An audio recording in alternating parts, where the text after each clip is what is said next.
الرحمن الرحيم الحمد لله والصلاة والسلام على رسول الله أما بعد أعوذ بالله السميع العليم من الشيطان الرجيم بسم الله الرحمن الرحيم وما أرسلناك إلا رحمة للعالمين وقال رسول الله صلى الله عليه وسلم من لا يرحم لا يرحم. My brothers and sisters in Islam, I thank you all for attending this talk, which is on the history of Al-Andalus, Islamic Spain or Muslim Spain or Muslim Iberia. Al-Andalus is a very important episode in Muslim history. This particular period, when Muslims governed much of Spain for almost 7 centuries or just over 7 centuries, this period has a lot of lessons for Muslims living today. If we were to study the history of Al-Andalus or Muslim Spain carefully, we will learn many important lessons today in the world. Firstly, why is history important? History teaches you lessons. This is why Allah subhanahu wa ta'ala in the Quran repeatedly gives us histories of the previous nations.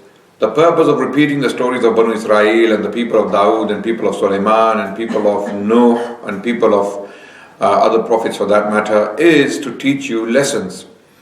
These stories are told for a reason, and the reason is to get people to contemplate, to ponder upon the errors and the mistakes of the previous nations so that we don't repeat them. And also at the same time, we repeat what they did right. If they did something right, we must repeat it. All their virtuous acts, all their good deeds, all the achievements that were positive, we must repeat them. That's why history is a very powerful argument from Allah subhanahu wa ta'ala. So we must learn from the errors and the virtues of the past nations. This is why knowing your history as Muslims in particular and as humans in general is absolutely crucial. You cannot ignore history. A people who forget their history are condemned to relive it. If you don't learn from your history, if you don't take lessons from what happened before you, you will fall victim to same problems, same diseases, same errors, same social destructions that occurred in the past. So to avoid the disasters and the catastrophes and the mistakes and the errors of the past, you must study history very carefully. Otherwise they will repeat. They keep repeating themselves. This is why repetition or reminders about history are so important. Al-Andalus was a very important aspect of Islamic civilization. Firstly, how did it happen? Islam emerged with the advent of Rasulullah, Prophet Muhammad sallallahu alaihi wasallam, in the 7th century. The Prophet was born in the 6th century, and in the 7th century he passed away. In 632 CE, 11 Hijri, the Islamic year, the Prophet passed away, having preached for almost 23 years. And the message he preached was a message of justice, compassion and love. The purpose of his advent was mercy. Allah subhanahu wa ta'ala stated in the Quran in chapter 21, Surah Al-Anbiya, verse 107, A'udhu billahi minash shaitanir rajim, wa ma arsalnaka illa rahmatan lil alamin. This is what Allah told the Prophet and his companions and the following Muslim generations, posterity, that the purpose of the advent of the Prophet of Islam was nothing but mercy. And this was the message that was to be taken around the world. And to a large extent, Muslims did succeed in delivering this mercy and justice to the best of their abilities, respectively, in different places around the world. Al-Andalus was one of those places. But why did the Muslims end up in Al-Andalus in Spain in the first place? What were they doing there? thousands of miles away from Arabia, where the Prophet of Islam was born. What were the Muslims doing outside in the first place? This was primarily to deliver the justice of Islam to those who didn't have it. Like the Prophet commanded ﷺ that take the message of Islam to those who are absent. So the Sahaba, to this effect, confronted the Persians, the Byzantines, the Romans, and this was foretold by the Prophet ﷺ. This was a prophecy made by the Prophet ﷺ that the believers, my followers primarily, the Sahaba and their followers, will clash with the Persians, the Sassanid Persian Empire and the Byzantine Roman Empire, and they will be victorious. And when you have victory, remember, establish justice. Be just. So despite all the Islamophobia and all the misconceptions deliberately spread about Islamic civilization and how Muslims behaved, there is a lot of evidence for you to study to see how the Muslims actually behaved towards the masses of these lands. In fact, speaking about Al-Andalus in particular, when Muslims arrived in Al-Andalus in 711 CE, 92 Hijri, in the reign of Abdul Malik bin Marwan, in the reign of Walid bin Abdul Malik. Walid bin Abdul Malik was the son of Abdul Malik bin Marwan, an Umayyad Caliph, and Walid came to power in 86 Hijri and remained in power till 95 or 96 Hijri, and then came to power Sulaiman bin Abdul Malik. So it was during the reign of Walid bin Abdul Malik when Tariq bin Ziyad landed in Al-Andalus. Tariq was sent by a general called Musa bin Nusayr. Musa bin Nusayr was working under the leadership or the supervision of the governor of Qayrawan. Qayrawan was effectively Tunisia. Nowadays, the land of Tunisia was actually at that time was called Afriqiya. The reason why the continent of Africa is called Africa is because Muslims named the territory of current day Tunisia as Afriqiya. So when you find Umayyad and Abbasid coins minted in Afriqiya, that is actually Tunisia. And later on, the entire continent was given the name Africa because of Afriqiya. Okay? So Qayrawan was the place where the governor was governing on behalf of the Umayyads, and he sent Musa bin Nusayr, and Musa bin Nusayr then sent his lieutenant called Tariq bin Ziyad. Tariq bin Ziyad landed in Spain in 711. This was actually prophesied by the Prophet ﷺ. Prophet and the Quran made this prophecy in chapter 24, verse 55. أعوذ بالله من الشيطان الرجيم بسم الله الرحمن الرحيم وعد الله الذين آمنوا منكم وعملوا الصالحات ليستخلفنهم في الأرض كما استخلف الذين من قبلهم. It is a promise of Allah to those who believe among you and do righteous deeds that Allah will give you succession in the land. You will overpower the land. You will defeat the current empires in the world. And this expansion, what we call the early Islamic conquests, early Islamic expansion, was so rapid that to this day historians are baffled. They don't know how it happened so fast. How were the early Muslims able, within 2 generations, were able to take all this land and then keep it, sustain the government for centuries to come? This was a phenomenon. Many modern historians of Islam in the West have, contemplated this question, and they still don't know how this actually happened, practically speaking. To us it is easy. We can easily claim as believers that the Quran made a prophecy in this regard, which was fulfilled to the letter. Prophet Muhammad ﷺ had foretold that this religion, this faith will reach every single corner of this planet. So Muslims had conquered all of North Africa, throughout the 6th century, and in the throughout the 7th century, during the Umayyad period, these conquests continued. And then came a time when Uqba bin Nafi, one of the Muslim generals, reached the Atlantic Ocean. The Atlantic Ocean, when he reached there, he said, I wish I knew if there is land on the other side, and if there was, I would go there as well. So he had to stop because there was no more land left, as if Allah wanted to keep that side for later for someone else, as we will see.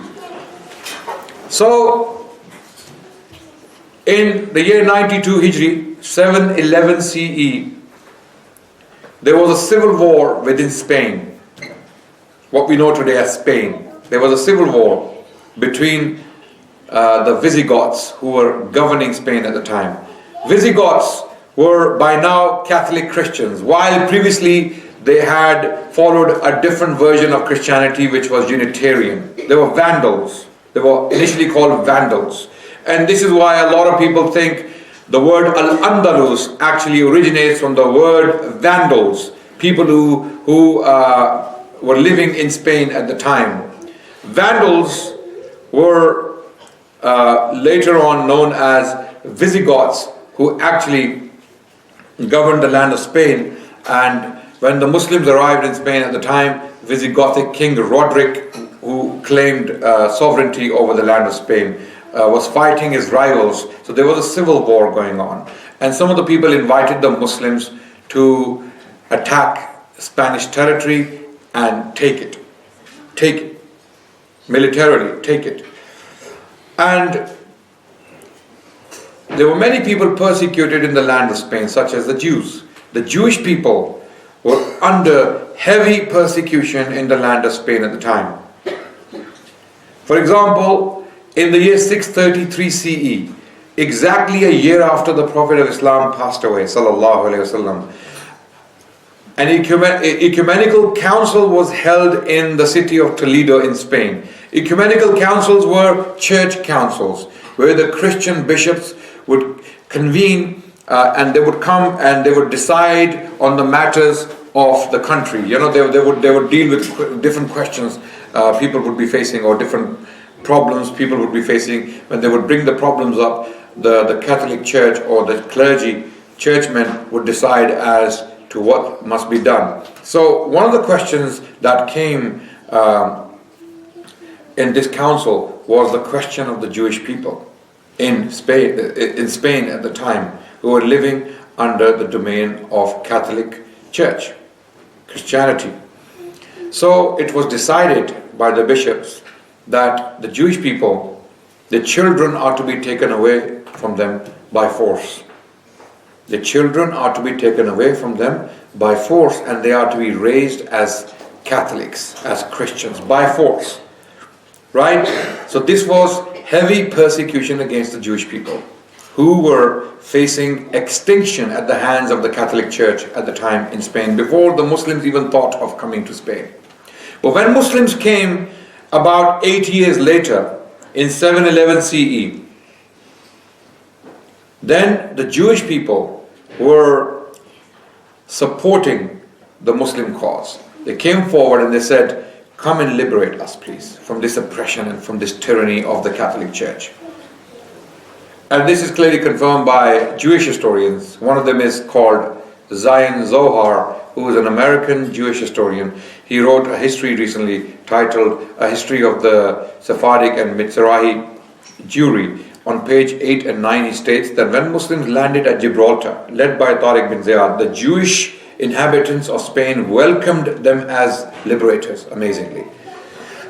So when Muslims arrived in Spain, cut the long story short, if I start talking about the political history of Spain, it will take me 10 hours, literally, wallahi. And the history is so painful. It is so painful to go through, not because of the length of the content, it is also because of what we have to cover. The details, the painful details of negligence, selfish behavior, greed, treachery, all sorts of things. All sorts of things. It is very, very painful. We cannot possibly cover the political history of Spain in such a short lecture. But what I would like to highlight very quickly is a brief summary, inshallah. So 711 Muslims landed in Spain, and they found Visigoths divided. So Muslims, one after another, took many towns in Spain. Although at that time, some people made claims that Muslims were massacring and they were burning towns and they were torching villages and all that. There is a chronicle written in 754, an anonymous Christian chronicle written by a Christian churchman. One of the churchmen, he was a clergy, he wrote this chronicle. It's called the Chronicle of 754. It is an anonymous chronicle. It claims that the Muslims, when they conquered Spain, they were committing atrocities such as burning villages and buildings and all that. Later on, scholars, when they studied the evidence, they realized that this was a lie. This was actually a misrepresentation of facts, because after Muslims took these cities, archaeologically,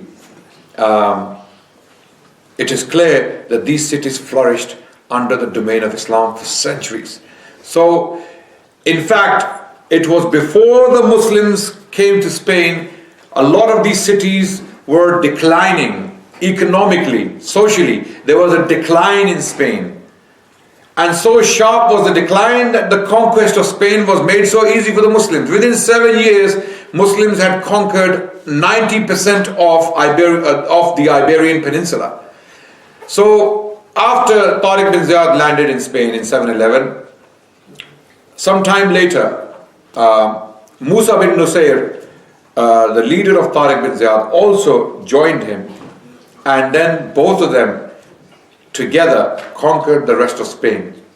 And some parts of northern Spain, northwestern Spain, were left untouched, and some of the Visigoths took refuge in the mountains of northwestern Spain. And later on, this particular patch which was left by the Muslims became a problem for them, because a government was established there by Christian renegades, runaways, people who would escape from mainland Spain, and they would go and join forces, and then they started attacking Muslims later on, which is another story altogether. So now, after Spain had been conquered, Musa bin Nusayr was established. The greatest struggle Muslims faced later on after this conquest was to consolidate this power. So Muslims offered terms to the Spanish people. Those who were fighting were hostile, of course, so Muslims had to fight them. But those who surrendered, Muslims gave them terms. So one of the treaties which can be found in recent texts, for example, Olivia Rennell has compiled a history of Spain, and she has, in her book, put down the actual treaty between the son of Musa bin Nusayr, who was Abdulaziz bin Musa bin Nusayr, who became the leader of Spain for some short time, and he had married a local Spanish woman who was a Christian. He had married her. He gave terms to 7 cities. So it was a coalition of 7 cities governed by one man called Theodomir, or Gabdush, I think his name was Gabdush. He was governing this coalition of 7 cities. So the terms go as follows. The land governed by Gabdush is under the protection of Allah and His Messenger. They are free to practice their religion as they deem fit, as long as they pay jizya, which is 1 dinar per head, 1 gold coin, which is 4 grams of gold. A dinar was approximately 4 grams of gold, which is in current day value about 120 pounds, something like that, possibly 150 pounds. Okay, so every able working person would have to pay 1 gold coin per year. That's the tax, okay, for the well-being of the society. So long as these 7 cities did not rebel and did not shelter the enemy of the Muslims, they were to remain in peace. So this treaty is there, it is in the sources, and it can be found in the book of Olivia Rennell, who has compiled all the treaties together. So this is how the Muslims gave terms, and they lived in peace with Christian states or Christian city-states in the Iberian Peninsula. Not every single city or not every single territory was annexed or conquered completely. Rather, Christian rulers were left to rule the territory so long as they were not hostile. So Muslims established this order slowly and steadily. But what happened then later was bickering among Muslims. The Berbers and the Arabs had friction between them. Because when initially Tariq bin Ziyad landed in Spain, his army consisted of the Arabs, 5,000 Arabs and 7,000 Berbers. 12,000 Muslims. They confronted an army of 100,000 men led by King Roderick in the Battle of Guadalete, also known as Wadi al-Kabir in the Arabic language. And Guadalete is actually a corruption of the word Wadi al-Kabir. Okay, so there was a battle that took place between Tariq bin Ziyad, 12,000 Muslims, and 100,000 Visigoths led by King Roderick. King Roderick lost the battle and Muslims were victorious, and city after city fell to the Muslims. So now these Berbers, unfortunately, they started to rebel against the Arab authority, to cut the long story short. And this bickering between the Muslims caused some of the northern Christian coalitions to gain confidence, and they started to attack territory after territory, and they took some land from the Muslims. Before all of this chaos was put to rest by the arrival of a new Umayyad prince called Abdurrahman al-Dakhil. Okay, he was an Umayyad prince who was a fugitive from the Abbasids. Now don't forget, I want you to remember what's happening in the Muslim lands in the Middle East. The Umayyad Caliphate was based in Damascus, and it lasted until 132 Hijri. It lasted until 132 Hijri. So Spain was conquered, or the conquest of Spain started in 92 Hijri. So between 92 Hijri and 132 Hijri, how long is it? 40 years. 40 years. So within these 40 years, there was a lot of chaos in Spain. After the conquest, the Berbers and the Arabs were fighting each other, and then the Arabs themselves were fighting each other. And in this chaos, the Fihri clan of the Arabs came to power. The descendants of Uqba bin Nafi', one of the initial conquerors of North Africa, his descendants had come to power, and they were trying to consolidate their power, but they couldn't do it. So the people of Spain, the Arabs as well as the Berbers, they were looking up to someone else to come and take power from the Fihri clan. And who came to who came to take power?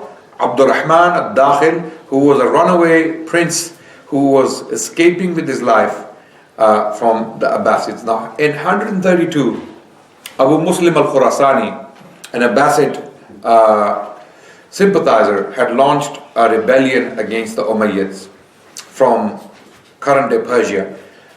And the Abbasid leader of the revolution was called As-Safah. He was the first Abbasid caliph who governed from 132 to 136. He was called As-Safah because of his cruelty. He was very, very cruel. He carried out a massacre against the Umayyads. Umayyad royal families and the family of the caliphs were systematically wiped out, killed off.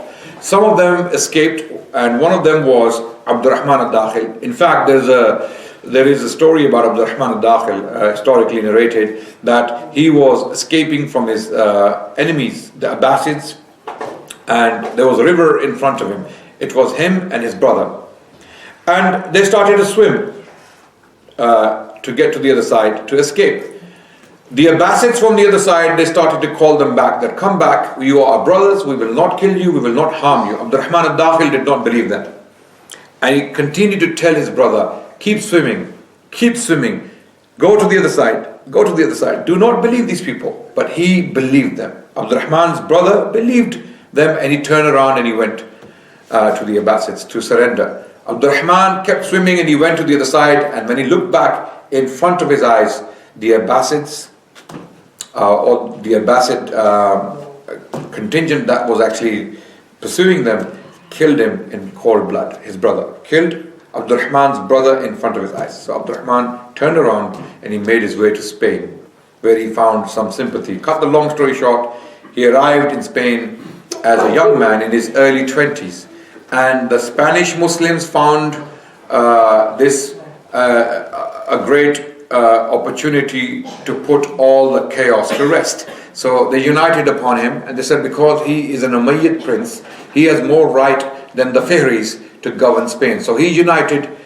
For the next 30 years, he created a very powerful entity, a very powerful government for himself.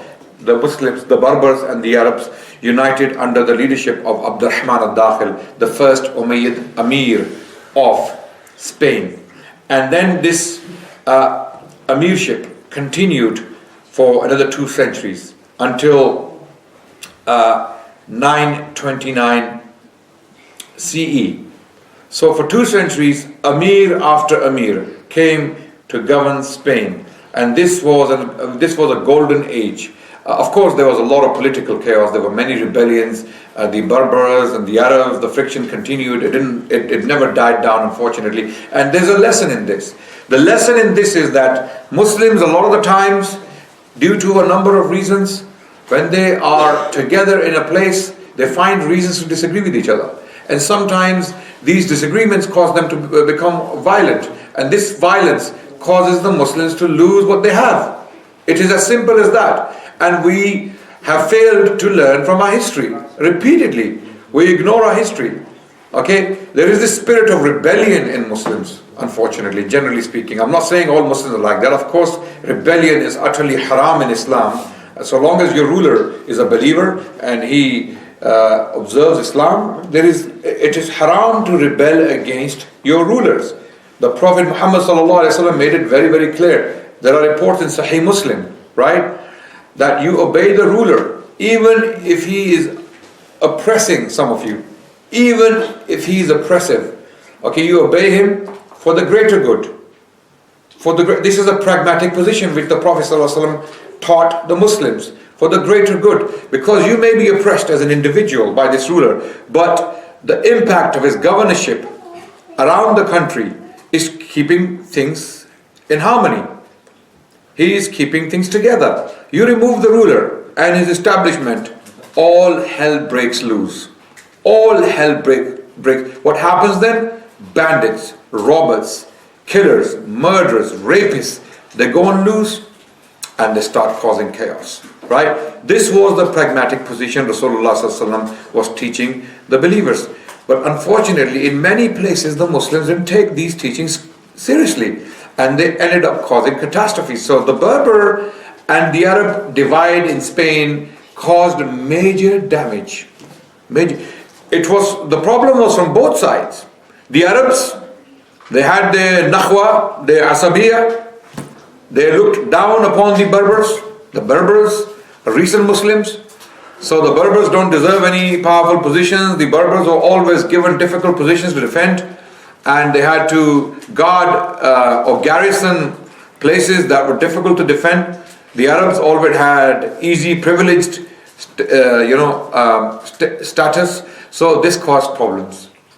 So these problems, they escalated to an extent where it started to affect Muslim unity. But I'll have a cup of tea, inshallah, if that's possible. It started to affect Muslim unity, and this disunity affected the very existence of Muslims in Spain. And even the Muslims of Spain, within Spain, did not learn from these incidents that took place in the early history of Islamic Spain, when the Berbers and the Arabs bickered with each other.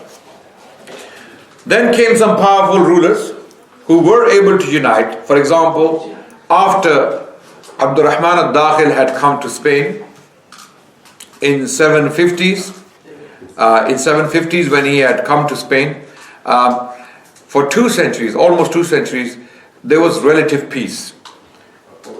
Umayyad Amirs, the descendants of Abdurrahman al-Awwal, Abdurrahman the First, they kept peace for almost 2 centuries. In 929, the Umayyad government of Spain declared itself to be a caliphate, led by Abdurrahman III. Abdurrahman III was the most powerful monarch in Western Europe. In Western Europe. He became so powerful that he declared himself to be the rightful caliph of the Muslim world. So there were three caliphs in the Muslim world at the time. The Abbasid caliph in Baghdad, the Fatimid caliph in Egypt, and the Umayyad caliph in Spain, who was very, very powerful. He was so powerful that the European powers in the north or the northwest, they were paying homage to him. Cordoba became the largest city in the world. It had a population of 1 million people. Larger than Constantinople. It became the largest city in the world. It was the most cosmopolitan, most multicultural place in the world. You had Northern Europeans coming to Cordoba. You had Muslims coming from Baghdad, Damascus to learn in the universities, in the educational institutions of Cordoba. Cordoba became a magnet for scholars, for researchers, for people who wanted to go to the best institutions, to the best scholars, to the best teachers in the world. So by the mid-10th century, 920s, when Abdurrahman III was governing the land of Spain, one of the descendants of Abdurrahman al-Dakhil, Spain was a power, a European power, if not a global power, had a huge influence for a number of reasons. It was wealthy. Some of the largest libraries in the world were in Cordoba. There was convivencia. The Jews, the Muslims, and the Christians coexisted. In fact, one of the prime ministers for this particular caliph was a Jewish man, Hasdai ibn Shaprut. He was a Jewish intellectual. He was a physician, and he was appointed as the vizier, as the prime minister, and he was also taking care of the finances. So this was a period known as the golden age for the Jews. The Jewish people flourished. They produced some of the best scholars in their history during this period. So when a lot of the Islamophobes today talk about Islam and ISIS, they link Islam to ISIS. What they do is they jump from the Messenger of Allah ﷺ straight to ISIS.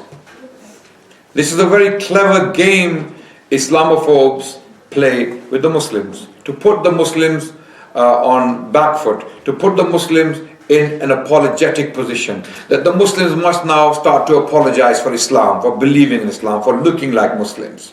Hijabi women, they have to apologize for the hijab.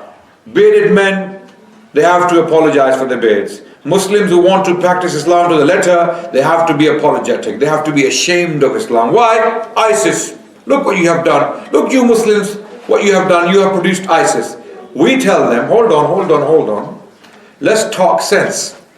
Let's talk with information. And take the bigger picture into consideration. We didn't get to ISIS just like that from the Prophet ﷺ. Between the Prophet and where we ended up today, politically speaking, or what's happening in the Middle East, there is what we call the Muslim civilization for over 1,000 years. What happened in Spain?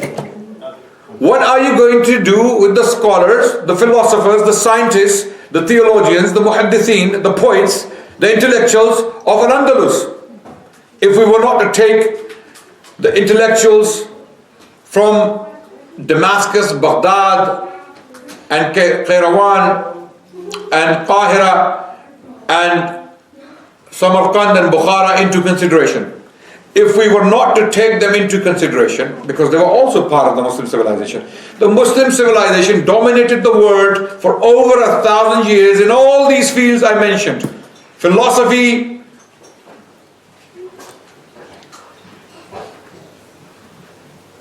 education, technology, book production, architecture, art, intellectual activity, science, you name it.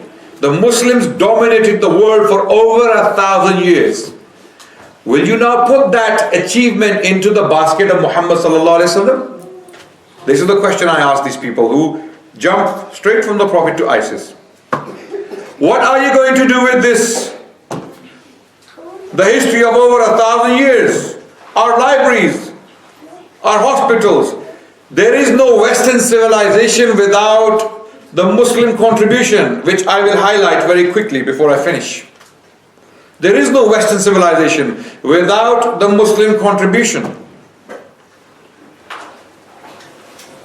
So, these people who jump from the Prophet to ISIS, they are either completely ignorant of our history, of our achievements in the past, or they are malicious liars, or they are completely malicious liars who are deliberately pumping hate against Islam and Muslims. Okay?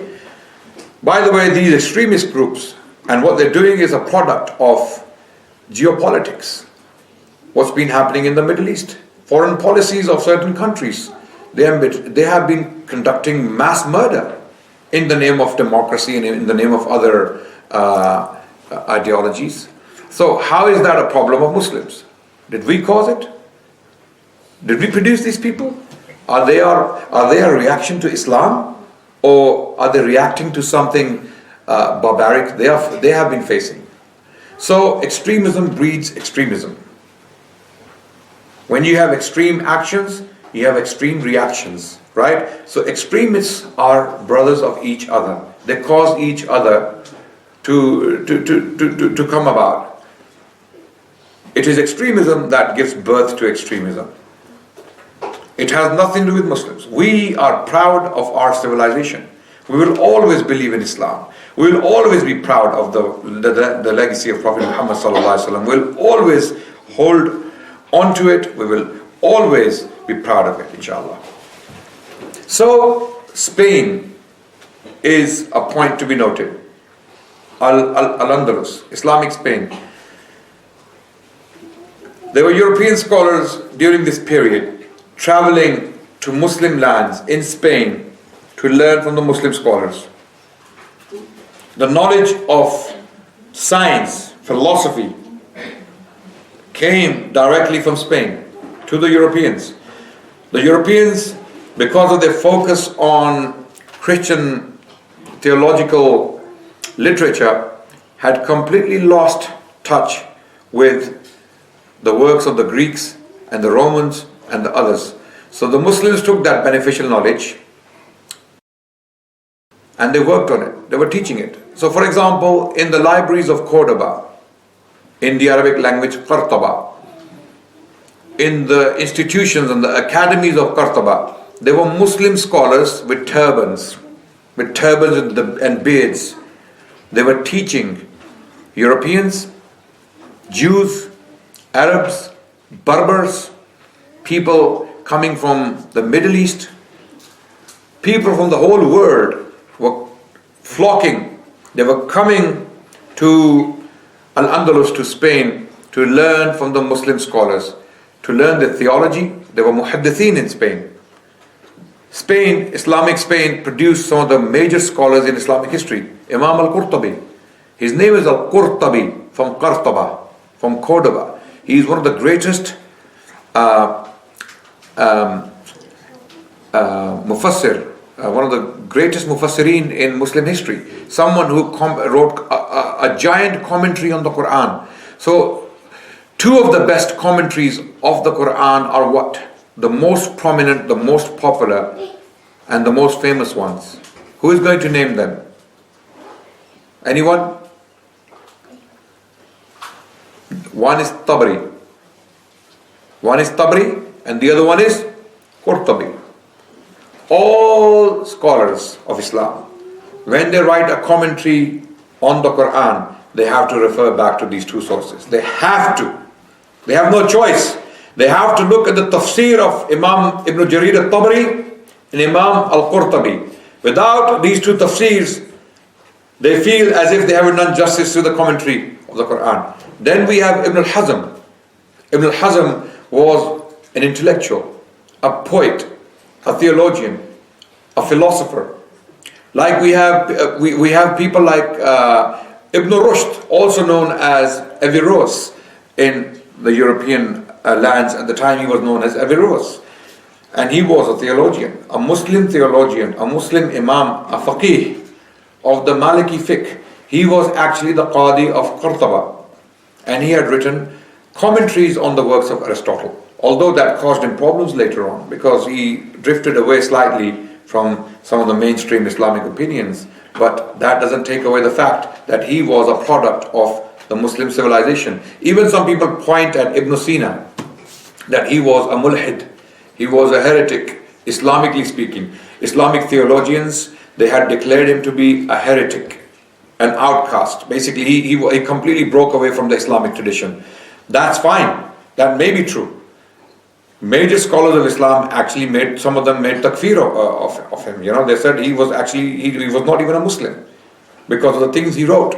But that doesn't take away the fact that he was a product of the Islamic civilization.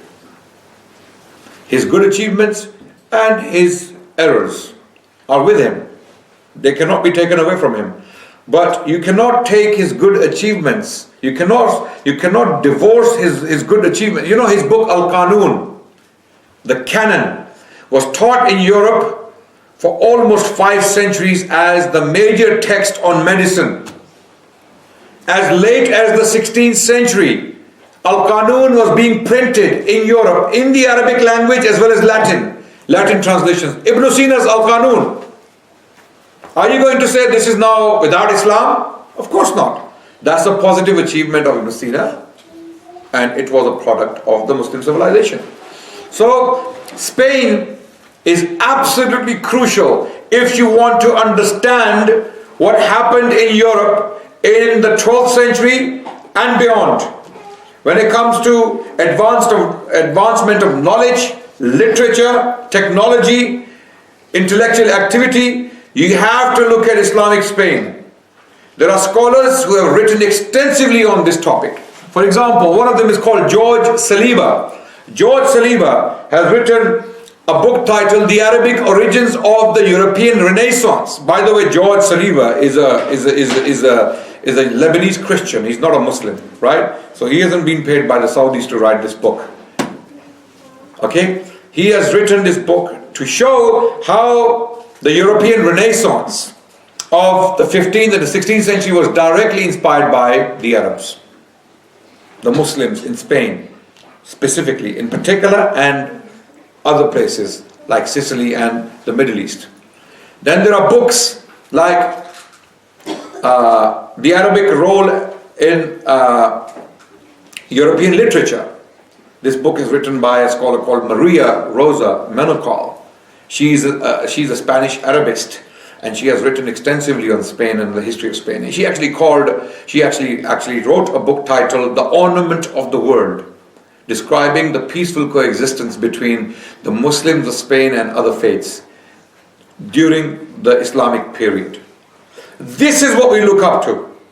This is what we sell to the world as our example. It was not perfect. It was never perfect, no doubt. But what it produced cannot be taken away from us. You cannot say that this is not an achievement of Islam. What the Muslims achieved in Spain, anything positive, in any field, cannot be taken away from the Quran, because Quran is the seed and the Muslim civilization is the fruit, or the tree, or the branches. Every tree has branches. The root is the Quran. There is no Islam without the Quran, and there is no Muslim civilization without Islam. You cannot separate them. You cannot separate them. So Al-Andalus progressed until 1031. In 1031, the Umayyad Caliphate was dismantled. Unfortunately, in the early 11th century, there were some rebellions against the Umayyad authority, and there were divisions within the Muslim scholarship. Ibn al-Hazm, rahmatullah alayhi, who was alive at the time when all of this chaos was taking place, he was a loyalist. In other words, he was a supporter of the caliphate. And the word caliphate has become very controversial nowadays, again because of ISIS. They tarnished the word. Okay, when you look at the Umayyad Caliphate in Spain, where Jews, Christians and Muslims coexisted together, working together for the common good of humanity, studying in the same institutions, without any persecution or any discrimination. That was also a caliphate, where Europeans were flocking to learn in Muslim universities. So when it is positive, when it looks positive, you don't want to talk about it. But when something barbaric happens, you want to call it caliphate. This is wrong. This is what we call injustice, historic injustice, right? So we have to be very careful when we talk about concepts. So in 1031, the Umayyad Caliphate was dismantled, and then what followed was Al-Muluk Al-Tawaif. Okay, the Muslim states, they all split into different groups, and what happened was Spain was divided into tons of different petty states all over Spain.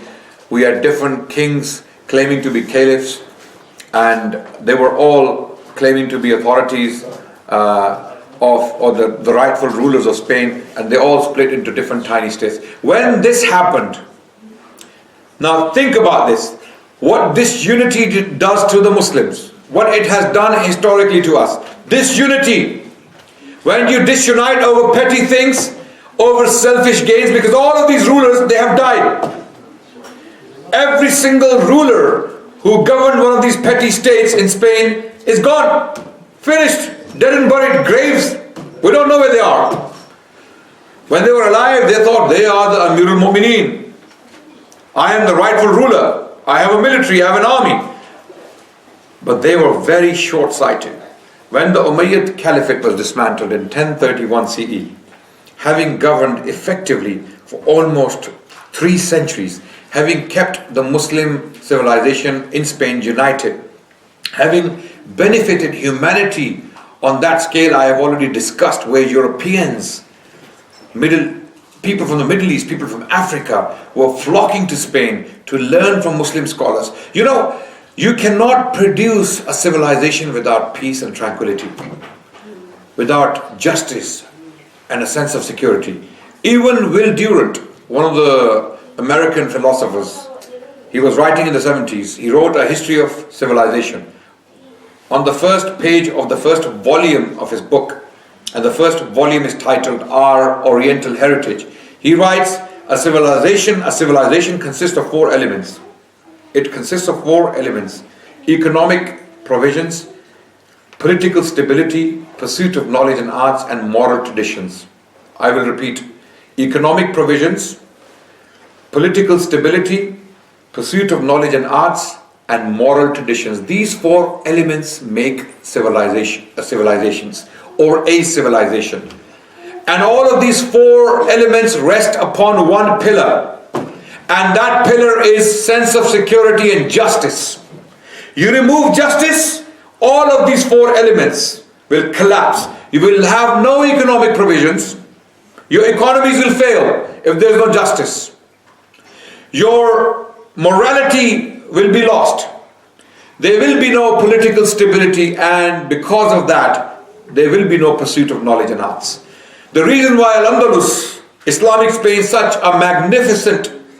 produced such a magnificent civilization was because of the sense of security and justice offered and sustained by the Umayyad Amirs of Al-Andalus for nearly 3 centuries. When that unity was broken, when the Umayyad Caliphate collapsed, or when it crumbled, within 50 years, the Catholics from the north started to take land, one after another. So much so that 1066 was the first loss. Muslims lost Barcelona. They lost Barbastro. There was a city in the north called Barbastro. In 1066, that city was lost. Then, a center of Muslim learning, the city of Talaytala, in the Arabic language, and in the English language or in the Latin language, Toledo. Toledo. Toledo was lost in 1085 to King Alfonso, coming from the north. Because the Muslims now had split into different groups in small petty states. Valencia is one state, Murcia is another state. Then we have so many different states within the Iberian Peninsula. Okay, so now the outcome, because they were all split and they were fighting each other for territory, for influence, they lost the unity. When they lost the unity, the Catholics from the north, they took advantage and then began Reconquista, what we know in the history of Spain as Reconquista. They started to conquer one after another. And when things became so severe that some of the Muslims realized, hold on, if we don't have outside intervention, we will lose all of Spain. So in 1080s, one of the Muslim rulers of a petty state, one of the Tawaif, he contacted Yusuf ibn Tashfin, who was the ruler of Morocco, or much of North Africa at the time. Al-Murabitun, he was the ruler of Al-Murabitun. He got in touch with him, cut the long story short, asked him to rescue the Muslims. Some people said to him in Spain, because Spain was shockingly civilized.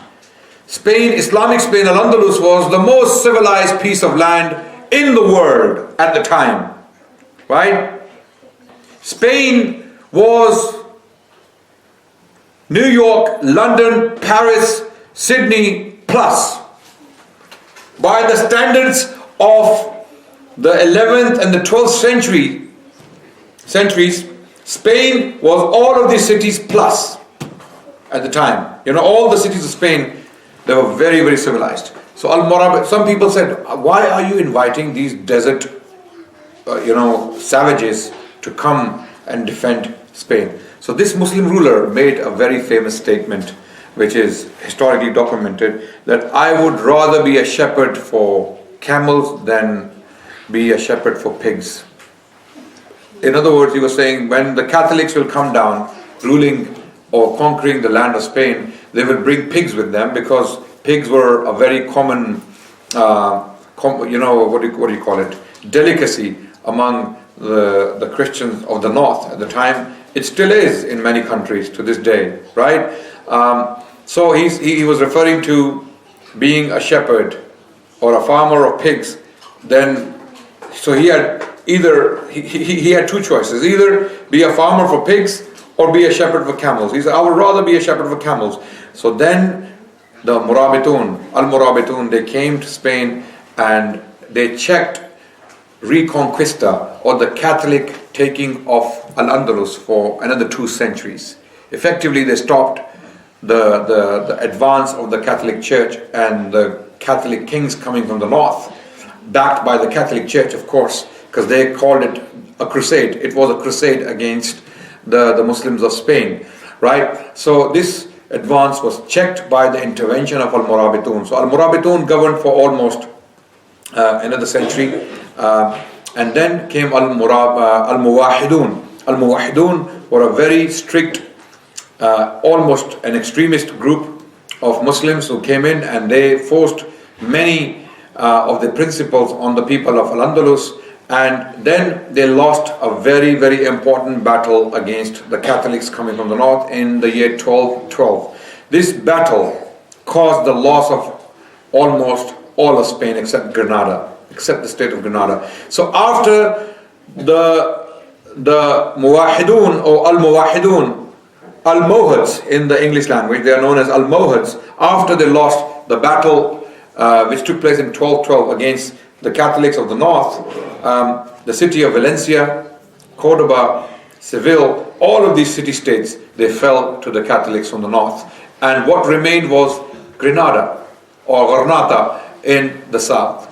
And this state of Granada lasted for another 2 centuries, because the Christians, having taken so much land from the Muslims, started to fight each other. So because the Christians were divided, or the Catholics from the north, they were divided between each other, the state of Granada survived, and it became a tributary to the state of Castile, which was in the north. I mean, I cannot give you all the details in such a short time. My time is up. Sheikh Uthman Latif is here to deliver his talk, his lecture, inshallah ta'ala, which you must listen to, because it's a different topic. and also very inspirational, inshallah. So, to cut a long story short, for 2 centuries, Muslims survived in Gharnata, and they continued the glimmer of hope, or as we say, a glimmer of civilization in those lands. So, when the Christians came from the north, the Catholics, they actually adopted a lot of the Islamic culture. They became very Islamified. In fact, when you look at some of the buildings in Spain to this day, you will see, a direct impact of Islamic architecture and Islamic art, even on the Catholic architecture from the time when the Christians had taken. Not only that, the Catholic monarchs, some of them, they adopted the tolerance of the Muslim kings. When the Muslims were governing, they tolerated the Jewish and the Christian populations, and they encouraged them to coexist. And this was the attitude adopted by some of the earlier Catholic kings who came to power. It was later on, with the rise of the state of Castile and Aragon, when the king of the king of Aragon and the queen of Castile married each other. Ferdinand of Aragon and Isabella of Castile, they got married, they united much of Spain, and then they decided to get rid of the last stronghold of the Muslims in Al-Andalus, which was Gharnata. Gharnata fell in 1492, and my brothers and sisters, this episode, the fall of Gharnata, is very, very painful. First, an edict was signed between the Muslims of Gharnata and the northern Catholic powers, in this case, coalition of Castile and Aragon, because the king and the queen had married. And by the way, their daughter was one of the wives of King Henry VIII. Her name was what? Sorry? Sister, go again? Catherine of Aragon. Catherine of Aragon, one of the wives of King Henry VIII, was a daughter of Ferdinand and Isabella, people who took Gharnata from the Nasrids or the Muslims in Spain. So an edict was signed that the Muslims will keep their faith and they will continue to remain in status quo. Nothing will be changed. Just surrender. So once the Muslims surrender, what happened? All the edicts were broken, all the agreements were broken. Muslims were forced brutally into Catholicism. They were forcefully baptized, okay? And Muslim books were systematically burnt. Hundreds of thousands of volumes of rare works written by Muslim scholars throughout Spanish history were put to fire. Close to 1 million books were burnt after the conquest of Gharnata, and the Catholic monarchs were even contemplating destroying the last standing symbol of Muslim civilization in Al-Andalus, the Alhambra Palace. They wanted to demolish it, destroy it. But when they saw it, they could not come to destroy it. It was so beautiful, it was so striking. The art on it was so fascinating that they could not come to destroy it. And one of the results was of this reconquista was that Masjid Qartaba was the largest mosque in the world for many centuries. The Cordoba Mosque was one of the largest mosques in the world for many centuries. Later on, during the time of Charles V in the 16th century, a cathedral was resurrected. A Catholic cathedral was resurrected in the middle of the mosque, which stands to this day. And when Charles V saw the cathedral, he said that you have destroyed this structure. You have destroyed the mosque. The mosque was so beautiful. You have to go and see these places even today. The Masjid Qartaba still stands to this day. Horseshoe arches are still there. You will still see the mihrab, okay, with all the calligraphy and the artwork from 1,000 years ago, from the 10th century. You will see the artwork to this day. You will still see Alhambra Palace. If you go to Gharnata, it is standing to this day. It is actually one of the wonders of the world because the artwork on it is so beautiful. It is so amazing that to this day people are just in amazement. So, cut the long story short, this decline or this fall of the Muslims did not only impact the Muslims of Spain, it had a global impact. Remember, it was in 1492 after this conquest when Christopher Columbus landed in Hispaniola, okay, in the Americas, current day Haiti, okay, And this is when the destruction of the Native Americans started. So the decline of the Muslims in Spain impacted the world for the coming centuries. This is when colonialism started. This is when the European powers felt brave enough, because Muslims lost control of the Mediterranean. So long as the Muslims are in Granada, the Mediterranean Sea was controlled by either the Spanish Muslims or by the Ottomans. And one of the reasons why the Catholic monarchs wanted to destroy the last stronghold of the Muslims in Spain was to do away with this threat of the Ottomans, because the Ottomans, remember, in 1453, led by Sultan Muhammad al-Fatih, have already taken the city of Constantinople. That sent down shivers, that sent shivers down the spines of some of the clergy in Europe at the time, and they started screaming, we have to do something. And then there were reports that the Muslims were communicating with the Ottomans to do something about those Muslims who were suffering within the Christian states of the north, because they were being forced into Christianity. So what happened with these Muslims who were in the hundreds of thousands, and these were native Spanish Muslims? People think that these Muslims are Berbers or the Arabs. No. The majority of the Muslims in Spain in the 15th century were native Spanish Muslims. They were Spaniards. They were either Portuguese or Basques or Spaniards. They were actual Spaniards. Ethnically, they were European, and they had embraced Islam throughout the history of Islamic Spain. They ran into hundreds of thousands. One of the largest population of Muslims was in Seville. So what do? You force them to Christianity, to accept. So what happened? They started to force the Muslims into Catholicism, forced baptism. Droves upon droves were brought to this fountain with where the Catholic clergy, and they were baptizing Muslims forcefully. You die or you convert. So Muslims, they were forced into it, but they never abandoned Islam. And this caused a rebellion in 1499, and Muslims took refuge in the Alpujarras mountains, where they fought many battles against these Catholic kings to protect their faith, to protect the Islam. And many hundreds of thousands were killed. Over 100,000 were killed, 200,000 were exiled, and 200,000 remained in Spain in some shape or form to basically pretend as Christians. But it didn't stop there. Throughout the 16th century, the Muslims of Spain were seen as the fifth column. They were seen as a threat from within, because the Ottomans were getting very, very strong. The Ottomans were very, very powerful within the Mediterranean region. So the Spanish kings were very, very worried about the Muslims of Spain. So they wanted to now either convert them conclusively or drive them out. So eventually in 1609, Philip III, the king of Spain, he issued a decree that you either die or you leave within 3 days, and you leave with what you can carry. You cannot take your possessions. You take with you what you can carry. And hundreds of thousands of Muslims perished. The Jews also perished with the Muslims. The decline of the Muslims meant the decline of the Jewish people. Okay, the Jewish people also suffered, right? So some people were able to make it to North Africa, others perished within, when they were on their way to the coast.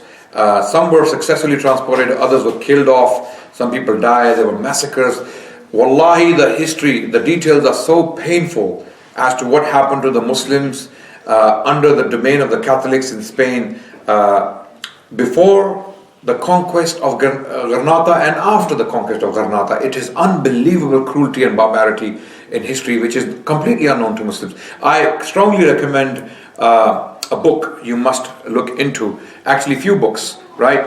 There is a book called Muslim Spain. It's 2 volumes, okay? It has been edited by Salma Khadra Jayusi. Okay, it's 2 volumes. Then there is another book called Muslim Spain by Anwar Shahna. Then there's another book compiled or authored by Richard Fletcher. It's also on Muslim Spain. Then there's another book, or you can also see the works of S.M. Imamuddin. S.M. Imamuddin was a Bengali historian, a scholar of Muslim Spain. He has written amazing books on the history of Al-Andalus, Islamic Spain. Then we have another book written by I forgot the name. He's my supervisor, subhanallah, my teacher, Hugh Kennedy, Muslim Spain and Portugal. That's another book. So L.P. Harvey has written, and all the books I'm mentioning are, by the way, academic sources. You will get a lot of history. And one blog in particular, short articles on the history of Spain, is called Balandalus. Balandalus, Balandalus, Balandalus.com or .org or something like that. This blog, you have to study it. There's a lot of history of Spain on this blog. You will see a lot about the expulsion of the Muslims and the Reconquista and what came with it. So, to summarize my talk, to finish it right now, to conclude, the fall of the Muslims in Spain, to reiterate, did not only affect the Muslims of Spain, it affected the Muslims of the world, and not only the Muslims of the world, but innocent non-Muslims of the world as well, because the rise of the European colonialism was one of the worst occurrences in human history. The Portuguese, the Spanish, and the Dutch, and the East India Company, it all happened after the fall of the Muslim Spain, after the fall of Granada. Think about it, okay? Christopher Columbus ended up in Americas, and the outcome was absolute devastation of the people of those lands. Christopher Columbus has been now completely disowned and rejected by Native Americans, or even Central Americans and South Americans. They do not see him as their hero. They have actually removed his statues because they have come to learn the history. He single-handedly caused the deaths of millions of people. And later on, Spanish and Portuguese settlers, when they came in, and then the British settlers or European settlers in general, when they took these lands, they conducted cold-blooded massacres against the native populations of these lands. And not only that, Portuguese ended up in India. They ended up colonizing much of Africa. India was completely colonized by the East India Company, and the aftermath, you have to see what happened in India. In particular, read Shashi Tharoor's book, The Dark Empire. Shashi Tharoor is an Indian author from India.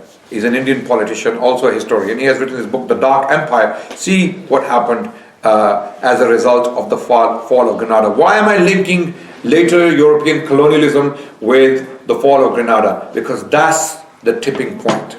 That's when all hell broke loose, because the influence of the Ottomans was lost as far as the Mediterranean Sea was concerned. Then came the monster called colonialism. Okay, so brothers and sisters, I can talk a lot about what Muslim Spain achieved for the world when there was a golden age in Spain. That's a very, very vast topic.